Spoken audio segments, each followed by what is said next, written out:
Hello guys, तर स्वागत आहे तुमचं आपल्या या यूट्यूब चॅनलवरती. मित्रांनो, चॅनलवर नवीन असाल तर चॅनलला सबस्क्राईब नक्की करा. केबिनच्या आतच आदित्यला अचानक आठवलं की त्याला साचीला तिच्या आईलाही भेटवायला जायचं आहे. पण तेवढ्यात आदित्यचा फोन वाजला. फोन त्याच्या एका खबऱ्याचा होता. आदित्यने कॉल उचलताच समोरून आवाज आला, हॅलो बॉस. गोष्ट अशी आहे की काल रात्रीचं कोणीतरी त्यांना इथून डिस्चार्ज करून घेऊन गेला. आम्ही माहिती काढण्याचा खूप प्रयत्न केला, पण काहीच कळलं नाही. कारण त्यांची बहुतेक माहिती गुप्त ठेवण्यात आली होती. कदाचित त्यांना इथून घेऊन जाणारा माणूस खूप मोठा असावा. कारण आम्ही त्याच्याबद्दल माहिती काढण्याचा प्रयत्न केला, पण त्याच्याबद्दल काहीच सापडलं नाही. हे ऐकताच आदित्यने रागाने फोन भिंतीवर आपटला आणि फोनचे तुकडे तुकडे झाले. तो ओरडत म्हणाला, शेवटी कोणाची हिंमत झाली माझ्या अक्षराला माझ्यापासून दूर नेण्याची. त्या माणसाला आता मी जिवंत सोडणार नाही. ज्यानेही माझ्या अक्षराला माझ्यापासून दूर करण्याचा प्रयत्न केला आहे, तो कोणीही असो, पण तो जास्त दिवस माझ्यापासून दूर लपून राहू शकणार नाही. मी जमीन आसमान एक करीन आणि माझ्या अक्षराला परत माझ्याकडे घेऊन येईन. शेवटी तिच्यामुळेच तर मी भारतात आलो आहे. तर फार्म हाऊसमध्ये आर्या थोडा वेळ आराम केल्यानंतर आता तिला बऱ्यापैकी बरं वाटत होतं. म्हणून ती बेडवरून उठली आणि वॉशरूममध्ये जाऊन फ्रेश झाली. त्यानंतर ती रूमच्या बाहेर आली. तिने पाहिलं की ऋषभ लिव्हिंग रूममधील सोफ्यावर बसून आपल्या लॅपटॉपवर काही काम करत होता. आर्याने आज खूप साधे कपडे घातले होते. तिने काळ्या रंगाचा टॉप आणि निळ्या रंगाची जीन्स घातली होती. तिचे केस मोकळे सोडले होते. ती खाली आणि ऋषभच्या बाजूला जाऊन बसली. आर्याला पाहताच ऋषभने आपला लॅपटॉप बाजूला ठेवला. त्याने प्रेमाने तिचे केस कानामागे केले. तिच्या गालाला हलके स्पर्श केला आणि म्हणाला, बेबी, आता कसं वाटतंय? डोक्यात दुखत तर नाही ना? आर्याने मान हलवून नाही असं सांगितलं. त्यानंतर ती म्हणाली, तुला कॉफी प्यायची आहे का? आर्याचं बोलणं ऐकून ऋषभ म्हणाला, हो, मला कॉफी प्यायची आहे, पण मीच बनवून आणतो. आर्या हलकसं हसली आणि होकारार्थी मान हलवली. ऋषभ उठला आणि किचनकडे गेला. त्याने स्वतःसाठी आणि आर्यासाठी कॉफी बनवली. त्यानंतर तो हॉलमध्ये आला आणि एक मग आर्याकडे पुढे केला. आर्याने हलकसं हसत तो मग घेतला आणि कॉफी पिऊ लागली. तेवढ्यात तिला काहीतरी आठवलं आणि ती म्हणाली, माझा फोन कुठे आहे? तिचं बोलणं ऐकताच ऋषभला आठवलं. तो म्हणाला, अपघातात तुझा फोन तुटला होता. आपण घरी गेलो की मी तुला नवीन फोन घेऊन देईन.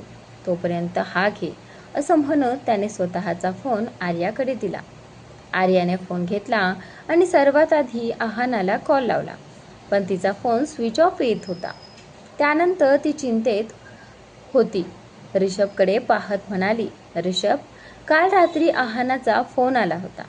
ती म्हणत होती की ती काहीतरी अडचणीत आहे आणि आता मी तिला कॉल करते तर फोन लागत नाहीये. मला खूप घाबरल्यासारखं वाटतंय. आर्याला घाबरलेलं पाहून ऋषभ म्हणाला, काळजी करू नकोस, मी लगेच कोणाला तरी पाठवतो. त्याच्या बोलण्यावर आर्याने मान हलवली आणि विचारलं, समीरा पोहोचली ना? तिचं बोलणं ऐकून ऋषभ म्हणाला, हो, तिचा मला काल रात्रीच फोन आला होता. ती व्यवस्थित पोहोचली आहे. सध्या तिथे रात्र असेल. तिला वेळ मिळाला की ती तुला नक्की फोन करेन. ऋषभचं बोलणं ऐकून आर्या थोडी शांत झाली आणि पुन्हा कॉफी पिऊ लागली. त्याचवेळी एका हॉटेलमध्ये एक मुलगा आणि एक मुलगी एकमेकांच्या मिठीत झोपले होते. अचानक त्या मुलीला जाग आली. तिने स्वतःला कोणाच्या तरी बाहुपाशात पाहिलं. तिने डोकं वर करून त्या मुलाचा चेहरा पाहिला आणि ती पूर्णपणे हादरून गेली. ती स्वतःशीच म्हणाली, हे काय? विराट इथे कसा? अरे देवा, आता मी काय करू? माझं आयुष्य तर संपलंच. त्यानंतर ती काल रात्री काय झालं होतं हे आठवण्याचा प्रयत्न करू लागली. काल रात्री आहाना एका पबमध्ये बसली होती. तेवढ्यात 4-5 मुलं आणि तिच्याशी जबरदस्ती फ्लर्ट करू लागली. आहानाने त्या सगळ्यांकडे दुर्लक्ष केलं आणि ती तिथून उठून वॉशरूमकडे गेली. पण त्या मुलांनी तिचा पाठलाग सोडला नाही. त्यातील एक मुलगा म्हणाला, ऐक, पार्किंगमधून गाडी काढ, आम्ही हिला घेऊन येतो. हे शब्द आहानाच्या कानावर पडले आणि ती घाबरली. तिने लगेच आपला फोन काढला आणि आर्याला कॉल लावला. आर्याला कॉल केल्यानंतर तिने बराच वेळ वाट पाहिली, पण आर्या आली नाही. मग तिने पुन्हा कॉल केला. मग यावेळी फोन स्विच ऑफ येऊ लागला. आता आहाना खूपच घाबरली होती. तिने आपली कॉन्टॅक्ट लिस्ट तपासली, पण तिला असा कोणीही व्यक्ती सापडला नाही जो तिची मदत करू शकेल. अचानक तिची नजर विराटच्या नावावर पडली. काहीही विचार न करता तिने लगेच विराटला फोन लावला. विराट अजूनही बाहेरच होता. तेवढ्या त्याचा फोन वाजला. फोन कोणाचा आहे हे पाहिल्यावर तो काही क्षणांसाठी स्तब्धच झाला. मात्र काही वेळाने त्याने कॉल उचलला. विराट म्हणाला, हॅलो. तिकडून आहानाचा घाबरलेला आवाज आला. हॅलो विराट, मी आहाना बोलते. मी इथे फिनिक्स पबमध्ये अडकले आहे. काही मुलं माझ्या मागे लागली आहेत. प्लीज मला वाचव. हे बोलून आहानाने फोन कट केला. आणि त्यानंतर विराट क्षणाचाही विलंब न करता आपली कार फिनिक्स पबच्या दिशेने वळवली. ती मुलं अजूनही वॉशरूमचा दरवाजा ठोठावत होती. काही वेळाने त्यांनी दरवाजा तोडला आणि आहानाला पकडून घेऊन जाऊ लागले. त्यातील एक मुलगा म्हणाला, भाऊ, ही अशीच ओरडत राहिली तर लोकांना संशय येईल. हे ऐकताच ज्याने आहानाचा हात पकडला होता त्याने खिशातून एक इंजेक्शन काढलं आणि तिला टोचलं. मग तो मोठ्याने हसत म्हणाला, आता ही कुठेही जाणार नाही, उलट स्वतःहून आमच्याकडे येईल. थोड्याच वेळात त्या औषधाचा परिणाम दिसू लागला. आहानाला चक्कर येऊ लागली. तरीही तिने स्वतःवर नियंत्रण ठेवण्याचा प्रयत्न केला आणि त्यांच्यापासून दूर जाण्याचा प्रयत्न करू लागली. वर्तमान काळात त्यानंतर काय झालं हे आहानाला आठवत नव्हतं. ते फक्त विराटच सांगू शकत होता. पुढे आहानाने डोकं धरलं आणि म्हणाली, हे देवा, मी कुठे अडकले आहे. तो उठण्यापूर्वी मला इथून निघायलाच पाहिजे. ती पटकन बेडवरून उठली आणि आपलं सामान गोळा करू लागली. तिच्या शरीरात खूप वेदना होत होत्या, पण तरीही तिने धीर केला, कारण ती विराटचा सामना करू शकत नव्हती.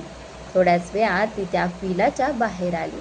ती शक्य तितक्या लवकर घरी पोहोचली आणि तिथून आपलं सामान पॅक करून दिल्लीला निघून गेली.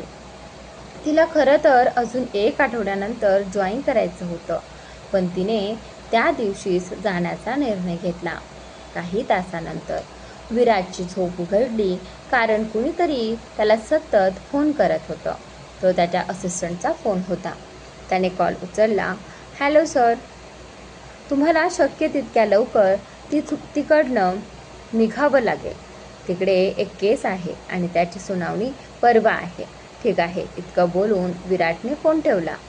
तो बेडला टेकून बसला होता. तेवढ्यात त्याची नजर स्वतःच्या शरीरावर गेली. अनेक ठिकाणी सावल्याच्या आणि ओरखड्यांच्या खुणा होत्या. त्या पाहून त्याच्या चेहऱ्यावर वर्णन करता येणार नाही असा आनंद दिसत होता. जेव्हा त्याने आपल्या बाजूला पाहिलं तेव्हा तिथे कोणीच नव्हतं, त्यामुळे त्याला धक्का बसला. तो लगेच उठला आणि वॉशरूमचा दरवाजा ठोठावला, पण दरवाजा ठोठावताच तो उघडला. आत कोणीच नव्हतं. आता मात्र विराटला राग येऊ लागला. डॅम इट, ती गेली कुठे? त्याने आपला फोन काढला आणि आपल्या एका माणसाला फोन लावला. एक मुलगी आहे, तिचं नाव आहाना सिंह आहे. तिचा फोटो मी तुला पाठवतो. ती सध्या कुठे आहे ते शोध. हे बोलून विराटने फोन ठेवला आणि स्वतःशीच म्हणाला, आहाना, शाळेपासूनच मी तुला आवडत होतो, पण कधी सांगू शकलो नाही, कारण मला आपल्या मैत्रीवर परिणाम व्हावा असं वाटत नव्हतं. मग आर्या आणि ऋषभ वेगळे झाले आणि आपणही दूर झालो. मग हेही माहीत नाही की तू माझ्यावर प्रेम करतेस की नाही. पण एक गोष्ट खरी आहे, आता तू इच्छिलस किंवा नाही, मी तुझ्यापासून दूर राहू शकत नाही. तेवढ्यात त्याला काल रात्रीचं सगळं आठवलं. फ्लॅशबॅक. रात्री जेव्हा आहानाने विराटला फोन केला तेव्हा तो लगेच तिने सांगितलेल्या फिनिक्स पबमध्ये पोहोचला आणि तो बाहेरच होता तेव्हा त्याने पाहिलं की काही मुलं लपून छपून एका मुलीला उचलून घेऊन जात होते. तर मित्रांनो, आता इथे थोडासा गॅप असणार आहे, प्लीज थोडा वेळ वाट पहा.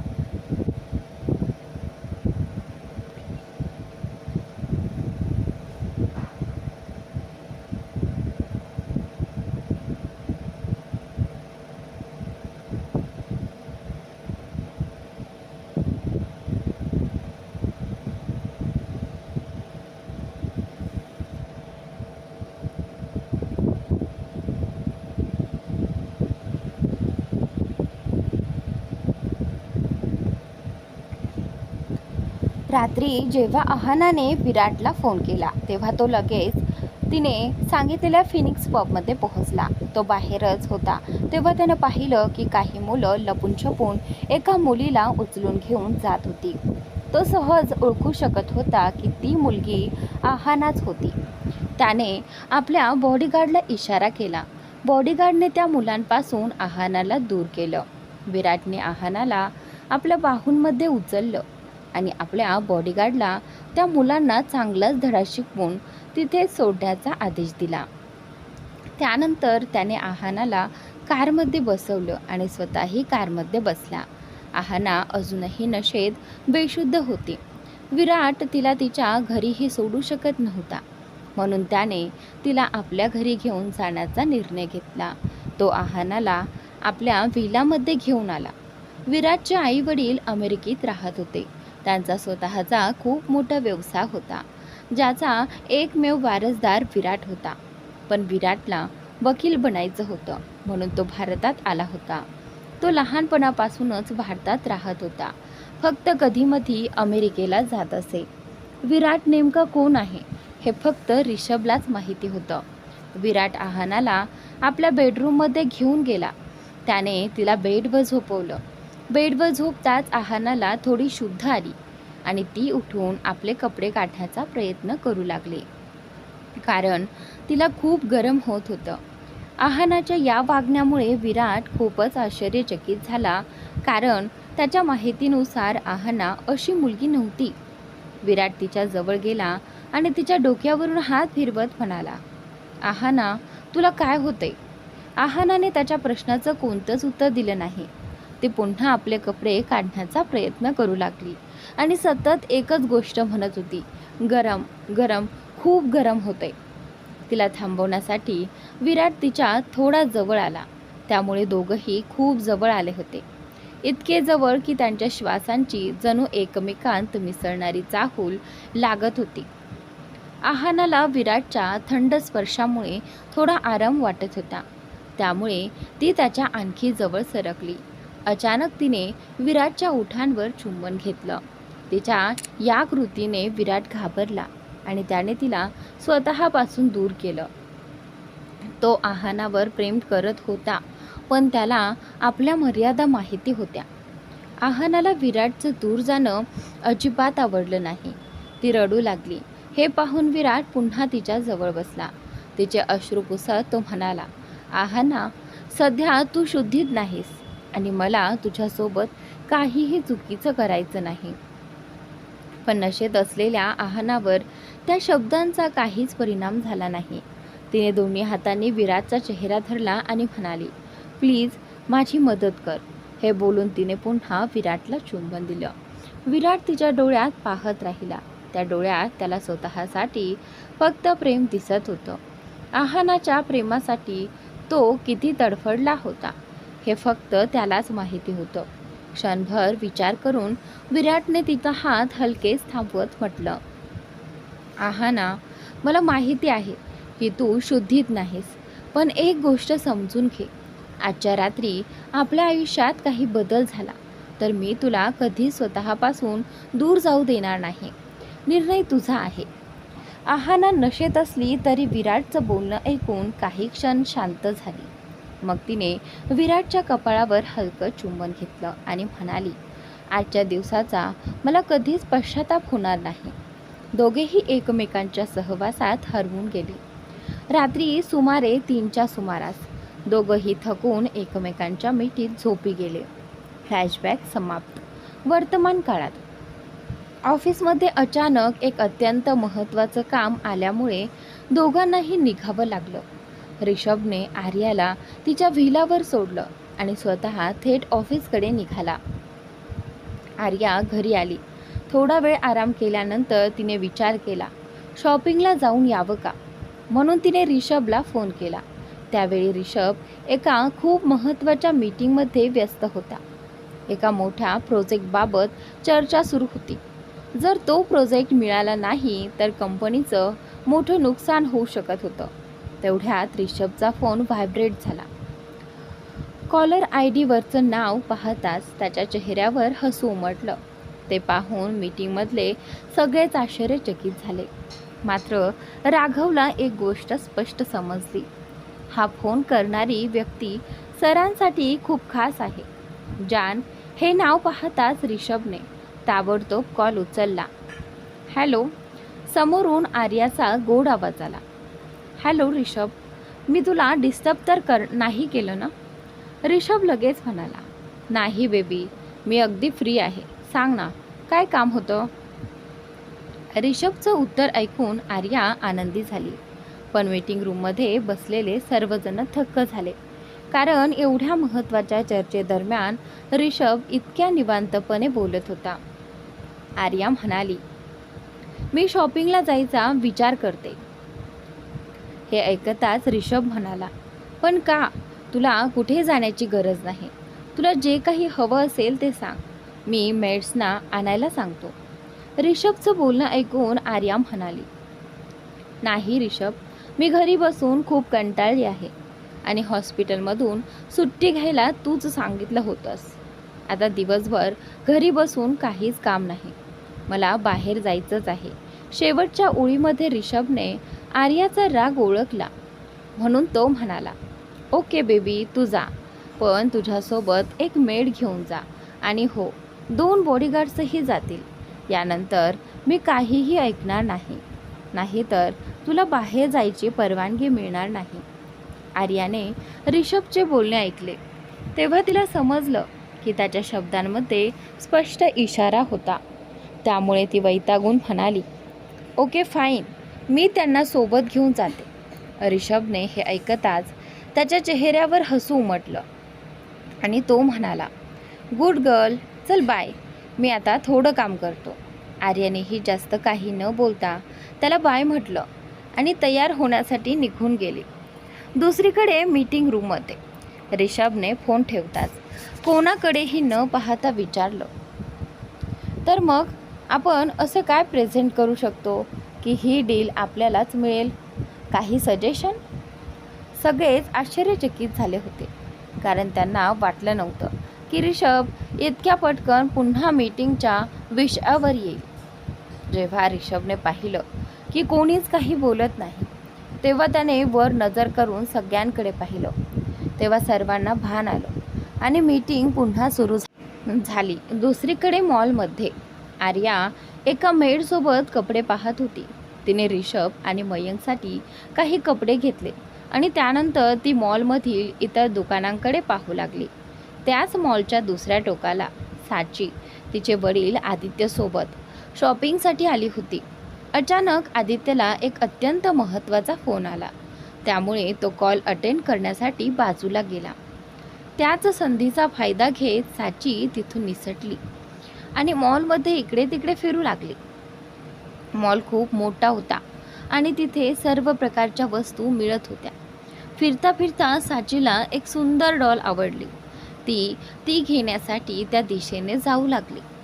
त्याच मॉलमध्ये एका बाईक शोरूमचाही विभाग होता. एक माणूस आपल्या ग्राहकाला बाईकची माहिती देत होता. त्याने बाईकची एक फेरी मारून पाहण्याचं ठरवलं, कारण तिथे अशी जागा तयार केली होती की कोणीही आरामात वाहन चालवू शकत होते. त्याने बाईक सुरू केली. सुरुवातीला सर्व काही व्यवस्थित होतं, पण काही वेळाने जेव्हा त्याने ब्रेक लावण्याचा प्रयत्न केला तेव्हा ब्रेक लागतच नव्हते. बाईक जवळपास 60 किमी प्रति तास वेगाने धावत होती. बाईक चालवणारा माणूस घाबरून गेला आणि मोठमोठ्याने ओरडत लोकांना बाजूला होण्यास सांगू लागला. आदित्य फोनवर बोलत असताना त्याला लोकांच्या आरडाओरड्याचा आवाज ऐकू आला. त्याने मागे वळून पाहिलं आणि तो घाबरून गेला. तो मॉलच्या एका टोकाला होता आणि बाईक दुसऱ्या दिशेने वेगाने येत होती. त्याने पाहिलं की साची एका वस्तूकडे पाहत त्या दिशेने चालली होती आणि तिचे अजिबात लक्ष नव्हते की एक बाईक थेट तिच्याकडे येत आहे.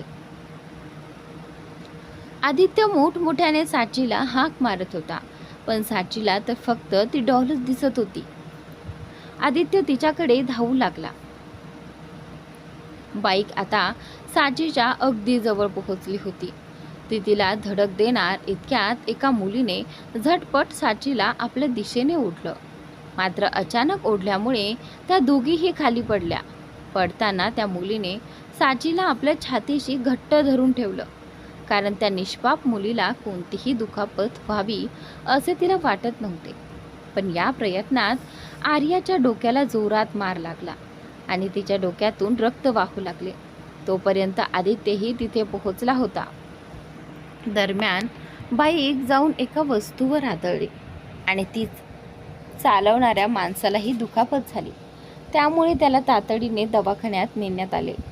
आदित्य जवळ आला तेव्हा त्यानं पाहिलं की एका मुलीने त्याची मुलगी साचीला आपल्या मिठीत सुरक्षित ठेवले आहे. साचीलाही तिच्या मिठीत एक वेगळाच आधार आणि शांतता जाणवत होती, जशी प्रत्येक मुलीला आपल्या आईच्या कुशीत जाणवते. आदित्यने साचीला उचललं आणि जसेच त्याची नजर त्या मुलीकडे गेली, तो थक्क झाला. त्याच्या तोंडून नकळत शब्द बाहेर पडले, अक्षरा. आर्याच्या डोक्यातून रक्त वाहत होतं. हे पाहून मेड आणि बॉडीगार्ड्स धावत आले. मेड घाबरून म्हणाली, मॅडम तुम्ही ठीक आहात ना? मला माफ करा, मी वॉशरूमला गेले होते. आर्याने तिला शांत राहण्याचा इशारा केला. तेवढ्यात 2 बॉडीगार्ड्सनी आर्याभोवती सुरक्षा घेरा तयार केला. त्यापैकी एक म्हणाला, मॅडम प्लीज तुम्ही घरी चला, तुमच्या डोक्यातून रक्त येत आहे. सरांना हे कळलं तर ते आम्हाला जिवंत सोडणार नाहीत. आणि त्यानंतर आर्याने शांतपणे मान हलवली. ती निघण्यासाठी वळली. तेवढ्यात आदित्यने तिचा हात पकडला. अचानक हात पकडल्यामुळे आर्या त्याच्याकडे वळली आणि रागाने त्याच्याकडे पाहू लागली. आदित्यने तिचा हात सोडला नाही. हे पाहून आर्याचा संताप अनावर झाला आणि तिने आदित्यच्या गालावर एक जोरात चापट मारली. हे पाहून साची घाबरली. तिच्या डोळ्यात लगेच अश्रू आले आणि ती मोठ्याने रडू लागली. साचीला रडताना पाहून आर्याने प्रेमाने विचारलं, बेबी तू का रडते आहेस? साची हुंदके देत म्हणाली, मॉम तुम्ही डॅडला का मारलं? आर्याने जेव्हा त्याच्या तोंडून अक्षरा हे नाव ऐकलं तेव्हा ती स्तब्ध झाली आणि आदित्यकडे पाहू लागली. आदित्यने पुन्हा आर्याचा हात पकडला आणि म्हणाला, अक्षरा मी कित्येक वर्षांपासून तुला शोधत होतो. तू मला आणि साचीला सोडून कुठे गेली होतीस? आदित्यचं बोलणं ऐकून आर्या थोड्या रागाने म्हणाली, हॅलो मिस्टर, तुम्ही कोण आहात आणि मला स्पर्श करण्याची तुमची हिंमतच कशी झाली? तसंच आम्ही तुम्हाला ओळखतही नाही. आपण तर आज पहिल्यांदाच भेटत आहोत. आर्याचं बोलणं ऐकून आदित्यला धक्का बसला. तो थोडा रागाने म्हणाला, अक्षरा प्लीज मजाक बंद कर. तुला कल्पना नाही, पण मी तुला प्रत्येक ठिकाणी शोधलं आहे आणि आज तू मला भेटली आहेस. तर हे काय बोलत आहेस? आता आर्याला खूप राग येत होता. ती संतापाने म्हणाली, पहा मिस्टर, माझं नाव अक्षरा नाही, माझं नाव आर्या आहे. खरं तर आज मी तुम्हाला पहिल्यांदाच भेटत आहे. मी फक्त माणुसकी म्हणून तुमच्या मुलीचा जीव वाचवला आहे. आर्याची नजर जेव्हा साचीवर पडली तेव्हा ती आश्चर्यचकित झाली, कारण साची अगदी आर्यासारखी दिसत होती. लहानपणी आर्या देखील अगदी अशीच दिसायची. आदित्यने जेव्हा पाहिलं की आर्या साचीकडे पाहत आहे तेव्हा त्याला आनंद झाला, कारण त्याला माहिती होतं की साची अगदी अक्षरासारखीच दिसते. अक्षरा बघ, आपली मुलगी साची, हिला तरी तू नाकारू शकत नाहीस ना? आर्याला काही समजत नव्हतं की तिने काय करावं. तर दुसरीकडे दिल्लीमध्ये विराट दिल्लीला पोहोचला होता. त्याला रिसॉर्टमध्ये राहायचं नव्हतं, म्हणून तो आपल्या मित्राच्या अपार्टमेंटमध्ये गेला होता. अपार्टमेंटमध्ये पोहोचल्यावर त्याला त्याचा मित्र रवी भेटला. रवी बँकेत नोकरी करत होता. तो फार श्रीमंत नव्हता. रवी म्हणाला, काय रे भाऊ, मुंबई ते दिल्लीचा प्रवास कसा झाला? रवीचं बोलणं ऐकून विराट म्हणाला, विचारूच नकोस, त्यात ही उष्णता आणि दिल्लीचा ट्रॅफिक. हे ऐकून रवी हसायला लागला आणि म्हणाला, भाऊ, आम्ही दिल्लीकरांना या सगळ्याची सवय आहे, पण कुणी तुला इथे वर्षभर राहायला सांगितलंय का? रवीचं बोलणं ऐकून विराट काहीच बोलला नाही. तो बाल्कनीत जाऊन झोक्यावर बसला आणि आकाशाकडे पाहू लागला. रवीने त्याच्याकडे पाहिलं, पण काही न बोलता तो आपल्या खोलीत निघून गेला. तेवढ्यात विराटला शेजारच्या बाल्कनीतून कुणाच्या भांडणाचा आवाज ऐकू आला. त्याला नीटसं ऐकू आलं नाही, पण त्याला एक वेगळीच जाणीव झाली. जणू तो आहानाच्या जवळ असल्यासारखं त्याला वाटलं. अचानक त्याला काहीतरी आठवलं. त्याने फोन काढला आणि आपल्या खबऱ्याला कॉल केला. कॉल उचलताच खबऱ्याने सांगायला सुरुवात केली, हॅलो बॉस, मी मॅडमबद्दल माहिती काढली आहे. त्यांच्या कंपनीने त्यांना दिल्लीला ट्रान्स्फर केलं आहे. खरं तर त्यांना 1 आठवड्यानंतर यायचं होतं, पण त्या कालच दिल्लीला आल्या आहेत. मी लवकरात लवकर त्यांचा दिल्लीचा पत्ता शोधण्याचा प्रयत्न करतो.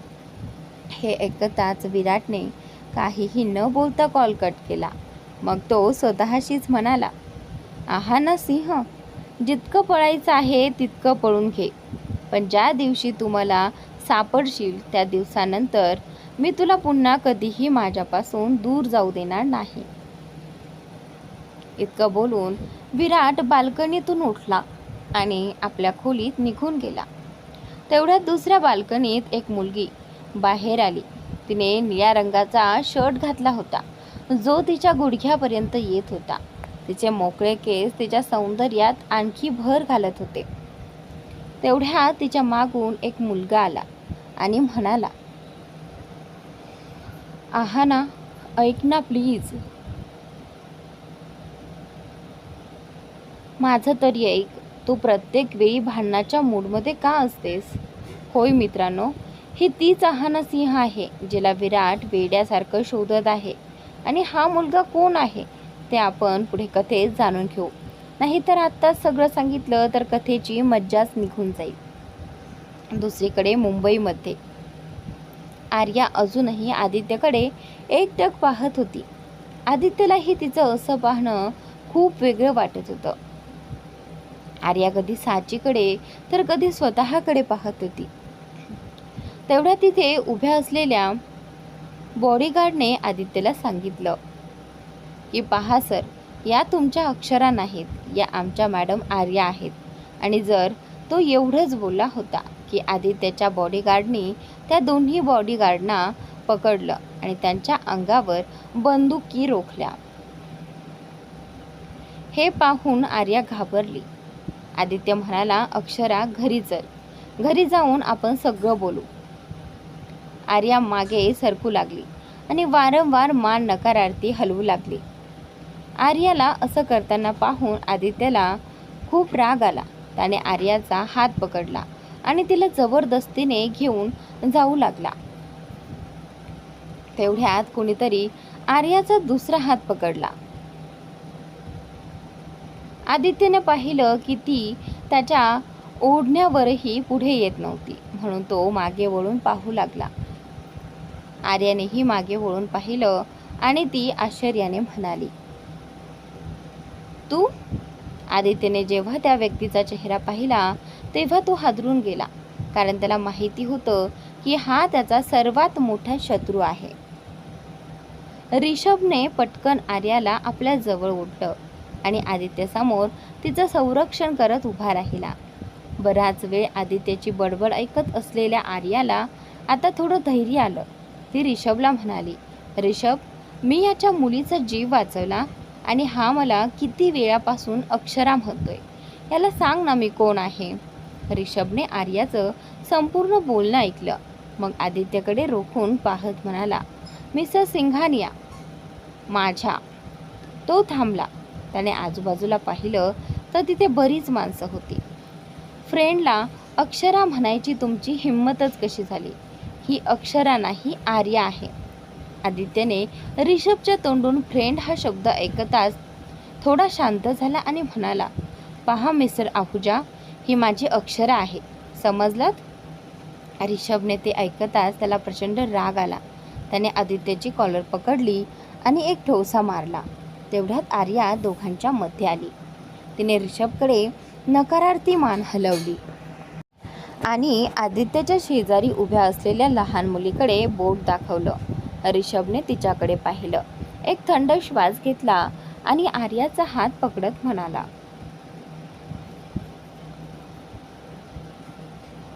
माझ्या आर्यापासून दूर राहा, नाहीतर तुला अमेरिकेला जाण्याच्या लायकीचंही ठेवणार नाही. ऋषभने हे वाक्य शांत आवाजात म्हटलं होतं, पण त्याच्या प्रत्येक शब्दातली धमकी स्पष्ट जाणवत होती. ते ऐकून क्षणभर आदित्य सुद्धा घाबरला आणि काहीच बोलला नाही. ऋषभने बोलणं संपवताच आर्याचा हात धरला आणि तिला बाहेर घेऊन गेला. बाहेर कार जवळ येऊन त्याने आर्याला पुढच्या सीटवर बसवलं आणि स्वतः ड्रायव्हिंग सीटवर बसला. आर्याला ऋषभचा खूप राग आला होता. तिने शांतपणे सीट बेल्ट लावला आणि खिडकीकडे तोंड करून बसली. ऋषभने तिचा रागावलेला चेहरा पाहिला, पण ती का रागवली आहे हे त्याला समजत नव्हतं. राग तर त्यालाच यायला हवा होता. ऋषभ म्हणाला, आता तू का तोंड फुगवून बसली आहेस? ते ऐकताच आर्याचा राग उसळला. ऋषभ, तुला अजिबात लाज वाटत नाही का? स्वतःच्या बायकोला कुणासमोर फ्रेंड म्हणतोस, तेही त्यावेळी जेव्हा मला तुझी सर्वात जास्त गरज होती. तुझं डोकं ठिकाणावर आहे ना? बाकी वेळ सतत नवरा बायको म्हणत फिरतोस आणि आज फ्रेंड? तिने तोंड दुसरीकडे वळवलं आणि म्हणाली, फ्रेंड? आता दाखवते तुला फ्रेंड. ऋषभ तिचं बोलणं ऐकून आश्चर्यचकित झाला. ही तीच नव्हती का जिने म्हटलं होतं की आपल्या नात्याबद्दल कुणालाही कळायला नको? मग आता ती एवढी का भांडत होती? संपूर्ण रस्ताभर आर्या रुसून बसली आणि ऋषभशी एक शब्दही बोलली नाही. कार ऋषभच्या विलासमोर थांबताच आर्या पटकन खाली उतरली आणि घरात निघून गेली. तिच्या या वागण्याने ऋषभ चकित झाला आणि तोही तिच्या मागोमाग आत गेला. आर्या आत आली तेव्हा तिला समोर मयंक दिसला. तो हसत म्हणाला, अरे वा दीदी, कुठून येत आहेत इतक्या रागात? आणि जीजू कुठे आहेत? तेवढ्यात ऋषभ आत आला आणि म्हणाला, मयंक, मी इथेच आहे. काही काम होतं का? मयंक काही बोलण्याआधीच आर्याने आपली बॅग सोफ्यावर आपटली आणि आपल्या खोलीकडे जात दरवाजा जोरात बंद केला. त्या आवाजाने ऋषभ आणि मयंक दोघेही दचकले. मयंक म्हणाला, काय झालं जीजू?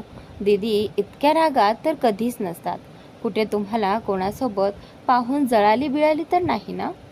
ऋषभने असहाय्यपणे नकारार्थी मान हलवली आणि मनात म्हणाला, ऋषभ बेटा, आज तर मोठं वादळ येणार असं दिसतंय आणि ती मला आज खोलीत झोपू देईल की नाही देव जाणे. मयंक मात्र ऋषभची अवस्था पाहून मनातल्या मनात खूप हसत होता. तो ऋषभ जवळ आला आणि म्हणाला, जीजू, एक तर दीदींना राग फार कमी येतो आणि आला तर त्या लवकर शांतही होत नाहीत. तुम्ही असं काय केलं? ऋषभने त्याच्याकडे रागाने पाहिलं आणि म्हणाला, तुला आता अभ्यास नाही का करायचा? चल शांतपणे तुझ्या खोलीत जा.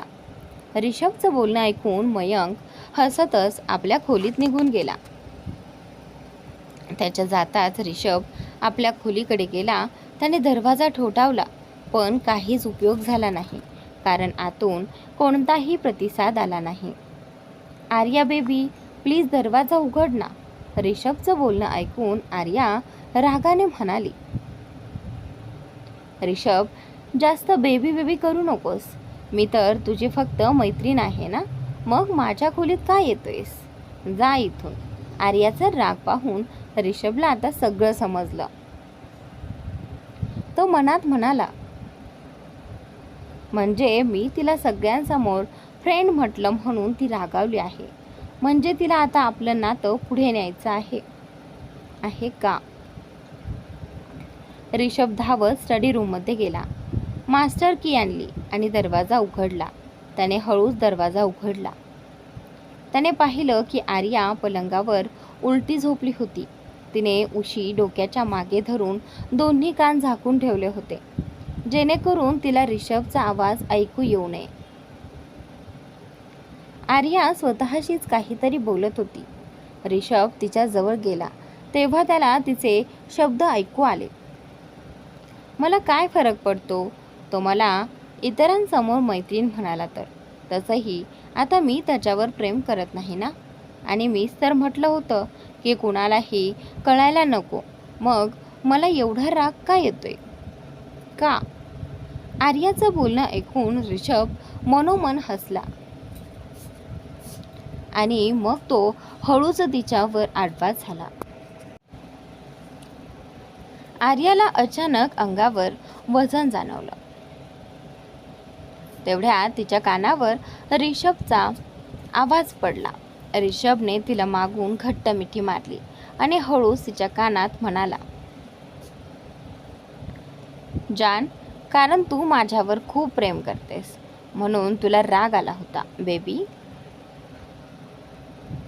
आर्याने मनात म्हटलं, अरे याने आता सगळं ऐकलं तर आता काय करू? रिषभने आर्याला काहीतरी विचार करताना पाहिलं आणि तो लगेच समजला की ती काय विचार करत आहे. रिषभने तिचे केस एका बाजूला केले आणि तिच्या मानेवर हलकसं चुंबन घेत म्हणाला, आता तुला काहीच करायचं नाही. जे काही करायचं आहे ते मी करन. आर्या त्याच्या त्या अचानक घेतलेल्या चुंबनामुळे घाबरली. तिने रिषभला दूर ढकलण्याचा प्रयत्न केला, पण रिषभ तसूभरही हलला नाही. त्याने आर्याला स्वतःकडे वळवलं आणि तो तिच्याकडे एकटक पाहू लागला. आर्याने पाहिलं की रिषभ खूप प्रेमाने तिच्याकडेच पाहत आहे. त्याच्या त्या नजरेमुळे ती लाजली. तिने डोळे मिटले आणि म्हणाली, रिषभ प्लीज दूर हो ना. रिषभने तिचं बोलणं ऐकलं आणि त्याला तिच्यावर आणखी प्रेम आलं. त्याने तिच्या कपाळावर चुंबन घेतलं आणि म्हणाला, हाय माझं बाळ. मग रिषभने हळूहळू तिचे दोन्ही डोळे आणि दोन्ही गालांवर चुंबन घेतलं. रिषभच्या प्रत्येक चुंबनाने आर्याला एक वेगळीच भावना अनुभवायला मिळत होती. रिषभ म्हणाला, आर्या, तुला माहिती आहे का, जेव्हा मी तुला इतक्या वर्षानंतर त्या पार्टीत पाहिलं तेव्हा मी किती आनंदी झालो होतो. जेव्हा मी तुझ्याकडे येत होतो तेव्हा पाहिलं की तू फोनवर कोणाशी तरी बोलत होतीस आणि जेव्हा तू नकळत माझ्याशी धडकलीस तेव्हा तुझ्या सुगंधाने माझं मन बेचैन झालं. मला माहिती नाही की मी तुला कसं सांगू की मी तुझ्यावर किती प्रेम करतो, पण हो, तुला मिळवण्यासाठी मी कोणत्याही थराला जाऊ शकतो. माझ्यासाठी तूच माझं सर्वस्व आहेस. माझं सुख, माझी शांतता, माझं वेळ, सगळं काही तूच आहेस. तुला माझ्या जवळ ठेवण्यासाठी मी कोणतीही मर्यादा ओलांडू शकतो. जर तू आयुष्यभर माझ्यावर प्रेम केलं नाहीस तरी मला काहीच हरकत नाही, कारण माझ्यासाठी तुझी साथ असणं हेच सर्व काही आहे. रिषभचं बोलणं ऐकून आर्याला धक्का बसला, कारण तिला माहीतच नव्हतं की रिषभ तिच्यावर इतकं प्रेम करतो.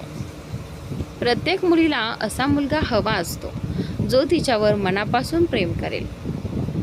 आर्याने रिषभच्या दोन्ही गालांवर हात ठेवले, त्याच्या कपाळावर चुंबन घेतलं आणि त्याला मिठी मारत हळूच म्हणाले, रिषभ, आय एम सॉरी, पण प्लीज मला स्वतःला तयार होण्यासाठी थोडा वेळ दे आणि मी तुला सोडून कुठेही जाणार नाही. रिषभ उदासपणे म्हणाला, अरे यार, ठीक आहे. इतकी वाट पाहिली आहे तर अजून थोडी वाट पाहीन. आर्या त्याच्यापासून थोडी दूर झाली आणि म्हणाली, रिषभ, मला भूक लागली आहे. चल खाली जाऊया. रिषभने होकारार्थी मान हलवली आणि दोघे खाली आले. खाली आल्यावर त्यांनी पाहिलं की मयंक तिथेच बसला होता. मयंकची नजर त्या दोघांवर पडताच तो हसत म्हणाला, ओहो जिजू, तुम्ही तर खूप लवकर दीदीला समजावलं. काय बात आहे. त्याचं बोलणं ऐकून आर्याने त्याच्या डोक्यावर हलकी चापट मारली आणि म्हणाली, तुझं लक्ष फक्त अभ्यासावर असलं पाहिजे, आमच्यावर नाही, समजलंस. मयंकने ते ऐकलं आणि एक नजर रिषभकडे टाकली, जो त्याची अवस्था पाहून हसत होता. मग त्याने होकारार्थी मान हलवली. त्यानंतर तिघे मिळून जेवायला लागले. दिल्लीमध्ये तेवढ्यात मागून एक मुलगा आला आणि म्हणाला, आहाना, ऐक ना प्लीज, माझं एकदा तरी ऐक. तू प्रत्येक वेळी भांडायच्या मूडमध्येच का असतेस.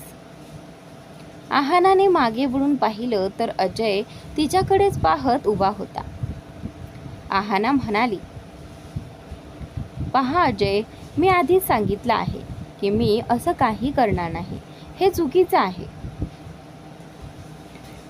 अजयने तिचं बोलणं ऐकलं आणि तोंड फुगवत म्हणाला, अगं माझी आई, प्लीज मान ना, फक्त आजसाठी प्लीज.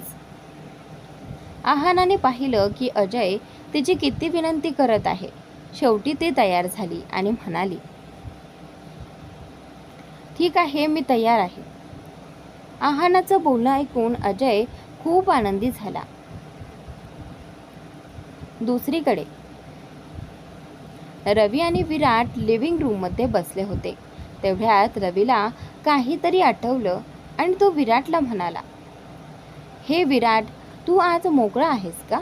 विराटने त्याच्याकडे पाहिलं आणि काही क्षण विचार करून म्हणाला, का. आणि त्यावेळी रवी म्हणाला, आज माझ्या एका मित्राची पार्टी आहे. त्याला प्रमोशन मिळालं आहे आणि तो आम्हा सगळ्यांना त्याच्या गर्लफ्रेंडलाही भेटवणार आहे. विराटने ऐकलं आणि म्हणाला, नाही, मला तुझ्या मित्राच्या पार्टीला जायची अजिबात इच्छा नाही, त्यामुळे मला जबरदस्ती करू नकोस. विराटचं बोलणं ऐकून रवीचा चेहरा पडला. मग तो विराटला म्हणाला, विराट, तू त्या मुलीसाठी पूर्ण देवदास बनून बसला आहेस. तिला विसरून जा. जर तिला तुझी काळजी असती तर ती तुला सोडून गेली नसती. माझ्या भावड्या, आता स्वतःकडे लक्ष दे. रवीचं बोलणं ऐकताच विराटचा राग अनावर झाला.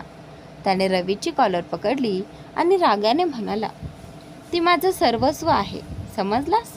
आणि जर पुन्हा एकदा माझ्या आहानाबद्दल काही बोललास तर तुझी जीभ ओढून काढीन. हे ऐकून रवी इतका घाबरला की त्याला घाम फुटला.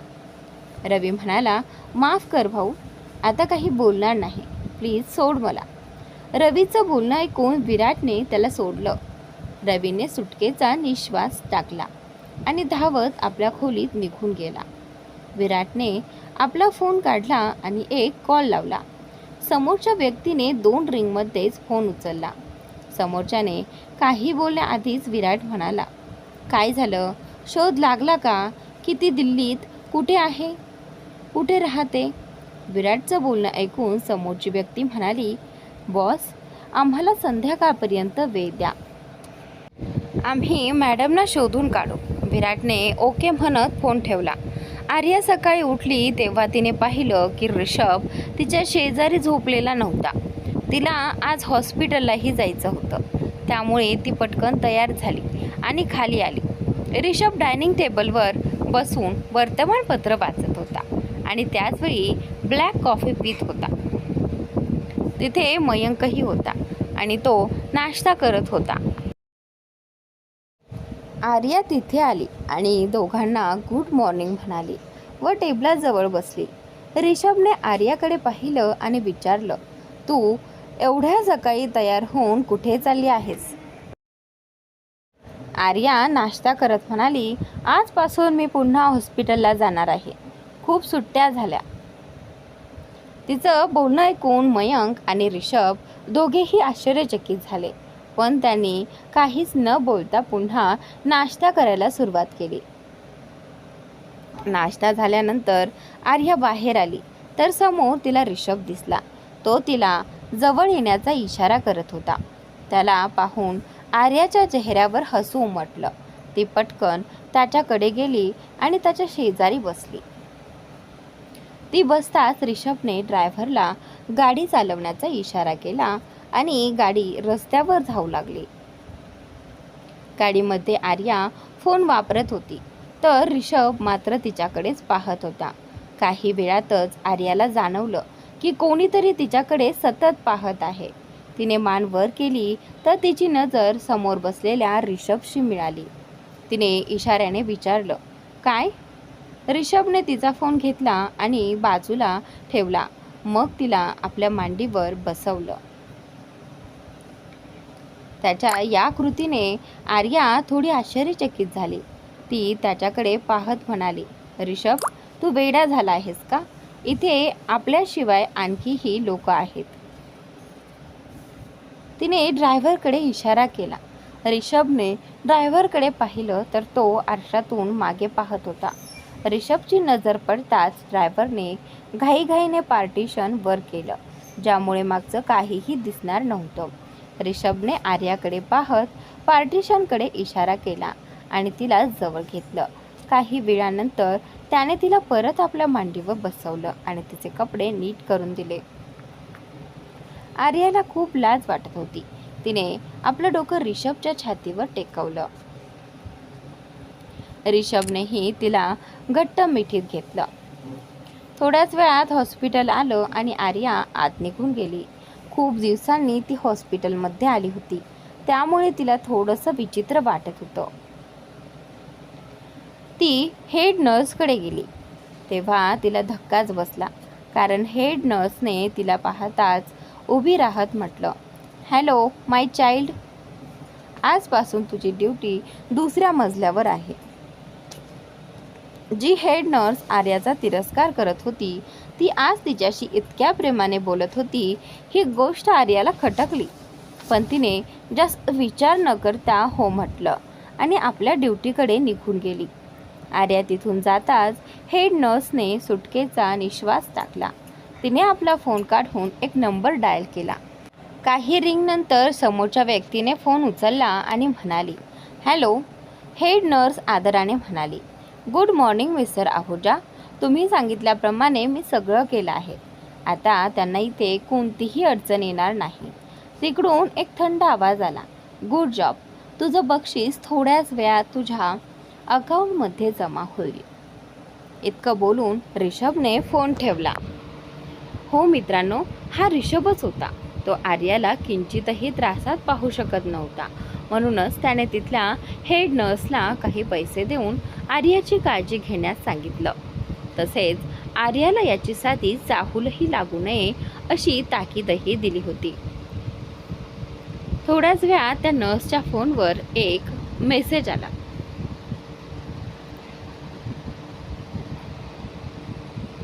Credited by rupees. तर खूप मोठी रक्कम आता इथे तिच्या बँकेच्या खात्यामध्ये जमा झालेली असते. तो मेसेज वाचून नर्स अक्षरशः थक्क झाली. नंतर तिला आठवलं की ही रक्कम तिला दर महिन्याला मिळणार होती. तिच्या आनंदाला तर पारावरच उरला नाही, कारण एवढे पैसे ती पूर्ण वर्षभरातही कमवू शकली नसती. दिल्लीमध्ये संध्याकाळची वेळ होती. रवी तयार होऊन बाहेर जाण्यास निघाला. तेवढ्यात त्याची नजर विराटवर पडली. तोही बाहेर जात होता. रवीने विराटकडे रागाने पाहिलं तर विराट म्हणाला, चल, जास्त नाटक करू नकोस. माझा मूड आधीच खराब आहे, म्हणून तुझ्या सोबत येतोय. रवीने विराटला मिठी मारत म्हटलं, चल ठीक आहे, जाऊया. तसंही खूप उशीर झाला आहे. विराटने मान हलवली आणि दोघेही पार्टीसाठी निघाले. एका रूममध्ये आहाना अजयला म्हणाली, अजय, मला खूप भीती वाटते. जर कोणाला सगळं कळलं तर? तिचं बोलणं ऐकून अजयने तिच्या डोक्यावर हलकीशी चापट मारली आणि म्हणाला, आहाना, असं काही होणार नाही. डोंट वरी, मी आहे ना. आणि तसंही इथे तुला कोणी ओळखत नाही, त्यामुळे निर्धास्त राहा. अजय तिला शांत करत होता आणि मनात म्हणाला, आज मी तुला माझंच बनवणार जान. पार्टीमध्ये सगळे पार्टीचा आनंद घेत होते. विराट आणि रवी शॅम्पेन पित होते. तेवढ्यात विराटची नजर वरून खाली येणाऱ्या एका मुलीकडे गेली आणि तो स्तब्ध झाला. थोड्याच वेळात अजय आणि ती मुलगी खाली आले. अजय म्हणाला, मित्रांनो, जसं मी सांगितलं होतं, ही आहे माझी होणारी पत्नी आणि लवकरच मी हिच्याशी लग्न करणार आहे. माझ्या जॉबमधील यश आणि माझ्या होणाऱ्या पत्नीची ओळख करून देण्यासाठी मी तुम्हा सर्वांना इथे बोलावलं आहे. तर मित्रांनो, भेटा मिस आहाना सिंहला. आहानाला दुसऱ्या कोणासोबत पाहून विराट हादरला होता. त्याच्या कानात वारंवार एकच शब्द घुमत होता, होणारी पत्नी. त्यानंतर अजय सर्वांना आहानाची ओळख करून देऊ लागला. ओळख करून देत तो रवीकडे आला आणि म्हणाला, आहाना, हा मित्र आहे माझा रवी. आम्ही दोघे एकाच सेक्टरमध्ये काम करतो. आहानाने अजून विराटला पाहिलं नव्हतं. ती फक्त औपचारिकतेसाठी अजयसोबत उभी होती. तिने नजर वर केली आणि रवीकडे पाहिलं. तेव्हाच तिची नजर रागाने तिच्याकडे पाहणाऱ्या विराटवर पडली. मात्र रवीला याबद्दल काहीच माहिती नव्हती, त्यामुळे त्याने या गोष्टीकडे फारसं लक्ष दिलं नाही. पण ज्या क्षणी आहाना आणि विराटची नजरानजर झाली, त्या क्षणी विराटच्या डोळ्यातील राग पाहून आहाना घाबरली. तिने तिथून निघून जाणंच योग्य समजलं, म्हणून तिने अजयचा हात धरला आणि त्याला दुसऱ्या दिशेने घेऊन गेली. आहानाला दुसऱ्या पुरुषाचा हात धरताना पाहून विराटचा संताप अनावर झाला. त्याच्या हातात असलेल्या ज्यूसच्या ग्लासवरील त्याची पकड इतकी घट्ट झाली की तो काचेचा ग्लास त्याच्याच हातात चुराडा झाला. रवी आपल्या मित्रांशी आणि सहकाऱ्यांशी बोलत होता.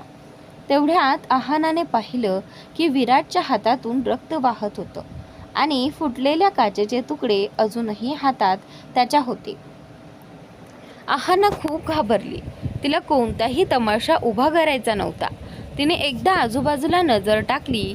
सुदैवानं कोणाचंच लक्ष तिच्याकडे किंवा विराटकडे नव्हतं. आहाना पटकन विराट जवळ आली आणि त्याचा दुसरा हात पकडून जवळजवळ ओढतच त्याला एका रूममध्ये घेऊन गेली. ही पार्टी एका हॉटेलमध्ये होती आणि खूप वेळ चालणार होती, त्यामुळे अजयने आहानासाठी आधीच एक रूम बुक केली होती. आहाना तिथेच तयार झाली होती. तिने घाईघाईने विराटला त्या रूममध्ये नेलं आणि दरवाजा बंद केला. विराट फक्त आहानाच्या हालचाली पाहत होता. तो काहीच बोलत नव्हता. त्याला खूप राग आला होता, पण तो आहानाला दुखवू इच्छित नव्हता, म्हणून तो शांत होता. आहानाने विराटला सोफ्यावर बसवलं आणि फर्स्ट एड बॉक्स शोधू लागली.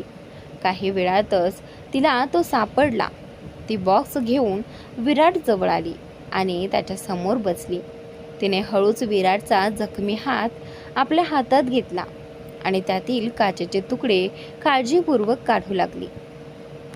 तर मित्रांनो, आजचा भाग इथे संपलेला आहे. पुढील भाग नक्की पहा. स्टोरी खूप इंटरेस्टिंग आहे, तर नक्की पहा आणि चॅनलला सबस्क्राईब नक्की करा.